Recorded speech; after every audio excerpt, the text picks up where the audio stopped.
So last night, went out for a walk, as you've seen, hurricane hits, stuck in a bar, had to walk back, it stopped raining by then.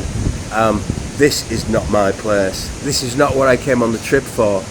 This place is crazy expensive compared to the Philippines prices, full of tourists, full of foreigners. Give me the back streets of Butuan any day.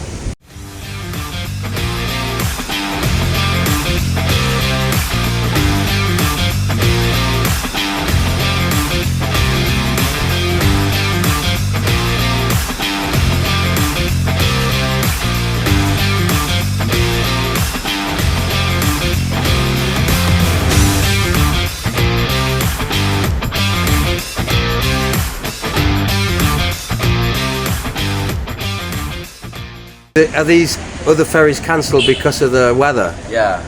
It's a typhoon, isn't it? What? Typhoon. Yeah, because of the typhoon. Just while look. Oh dear. Okay, never mind. Caticlan. It seems, as this gentleman has just pointed out, that there are a number of ferries cancelled because of the bad weather. I'm hoping I can get the fast cat at 3:30 p.m. Right now, it's 8 a.m. Ticket office is not open. Don't know what's going to happen today. Who knows?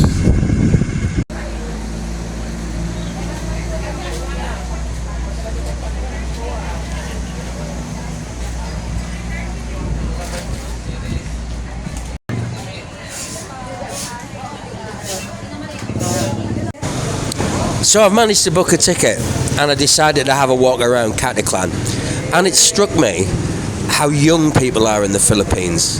Philippines has got a very young population. The average age here is 25 compared to 40 back in the UK. But why so many young people around on the streets? Well, first, it's warm, so everybody's on the streets. And secondly, there isn't very many old people. Life expectancy here is far less than it is in the UK. And also, people are having more children. So there's less old people die younger, and people have more children, and people are on the streets. When you think about it, it's pretty obvious. It's certainly something that you notice when you arrive here in the Philippines. A young and vibrant population. So I'm still waiting at this ferry port, but I'm going to post the video now. I'm going to leave the title as though I've got a Roxas. But you're going to have to wait till tomorrow to see if the ferry actually is turned up, and I managed to get there. So fingers crossed. See tomorrow in another exciting episode whether I got there or whether I didn't. My God, this is good, isn't it?